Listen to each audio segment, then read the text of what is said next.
All right, so when you think about money problems, what's the first thing that comes to mind? For most of us, it's the big external stuff, right? Not having enough capital, maybe a lack of opportunities, or just plain old bad luck. And look, those things are real, for sure.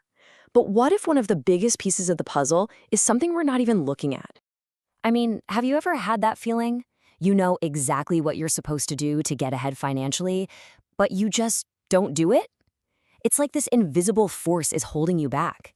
The usual advice doesn't really get to the heart of that feeling, does it? Well, get this.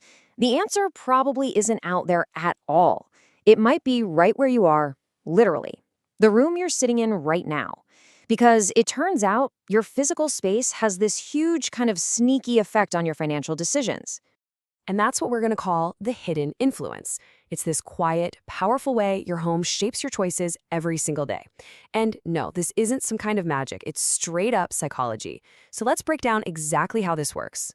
Okay, look at this. It's not just about feeling good in your space. We're talking about the absolute fundamentals of getting things done. Think about it. How fast you jump on a new idea, how long you can actually stay focused, how well you recover when things go wrong, and even how confident you feel taking a risk. Every single one of those things is being influenced right now by the space around you. So, you're probably wondering, how can a room actually hold me back? Well, it happens through these little things we can call silent drains. These are subtle parts of your environment that are basically sabotaging your best efforts, and you probably don't even realize it's happening. Let's dig into the three big ones. All right, drain number one, clutter. And we're not just talking about being a little messy. See, a cluttered space is like a nonstop visual attack on your brain. Every single thing you see is another piece of information your brain has to process, and that uses up real, actual mental energy. So what happens? You get decision fatigue. By the time you need to make a big, important money decision, your brain's already exhausted. And that's when you're way more likely to just put it off, or worse, make a bad call. Okay, next up is lighting. You know that feeling when you're working in a dark, gloomy room? It's more than just eye strain. It has a direct biological impact on you. See, bad lighting can actually lower the dopamine levels in your brain. And dopamine, that's the chemical that drives motivation. So less light literally means less motivation. No wonder it feels impossible to get started on that big project. And the third silent drain, your layout. Now, this one sounds almost too simple, but it is so powerful. If you're always having to squeeze past a chair or walk around a coffee table that's in the way, you're creating physical friction. And here's the cool part. Your mental momentum often mirrors your physical momentum. If it's physically a pain to move through your space, it's going to feel like a pain to move forward on your goals, too. It just slows everything down. All right, so that's the bad news. The clutter, the bad lighting, the awkward layouts. But here's the good news. This is all stuff you can totally fix. The whole goal here is to flip the script, to go from a home that drains you to one that actually supports you, a home that helps you get into that amazing flow state where you're just on fire. And I mean, just look at the difference here. On one side, you've got the draining home. That's where you feel overwhelmed, you procrastinate like crazy, and you never seem to finish anything. Sound familiar? But on the other side, you've got a supportive home, and there, that feeling is gone. It's replaced with clarity. You just take action. You finish things.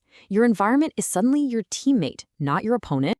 And listen, this isn't just about feeling better. These are real, measurable results. When you get rid of those silent drains, the change can be almost immediate. You'll find you just sit down and get to work faster. Procrastination doesn't have the same grip on you. That constant feeling of being overwhelmed, it starts to fade and you feel in control. And that, of course, leads to getting more, better work done consistently. So here's the real takeaway. This whole thing is way more than just cleaning your room. It's about being strategic. It's about turning your home into a tool that actively helps you succeed. It's about accelerating all those things you already want to do. You know, there's this quote that just nails it. Opportunities often come from finally acting on what you already know. And that's so true, isn't it? Most of us aren't short on good ideas. We generally know what we need to do. The real bottleneck isn't a lack of knowledge, it's just creating an environment where we can finally get ourselves to act on it. When you boil it all down, it comes to this.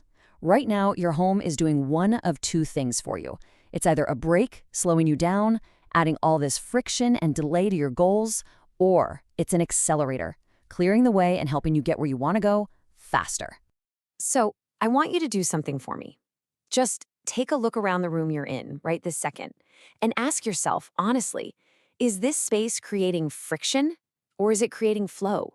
Is your home a brake or is it an accelerator?